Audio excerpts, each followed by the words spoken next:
देव्यै महादेव्यै शिवायै सततं नमः।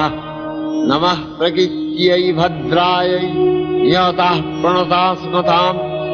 रौद्रायै नमो नित्यायै गौर्यै धात्र्यै नमो नमः। ज्योत्स्नायै चन्दुरूपिण्यै सुखायै सततं नमः। कल्याण्यै प्रणताभृद्यै सिद्ध्यै कुर्मो नमो नमः। नैऋत्यै भवितां लक्ष्म्यै सर्वाण्यै ते नमो नमः। दुर्गायै दुर्गपालायै सारायै सर्वकारीयै ख्यात्यै तथैव कृष्णायै धूम्रायै सततं नमः। अतिसौम्यातिरौद्रायै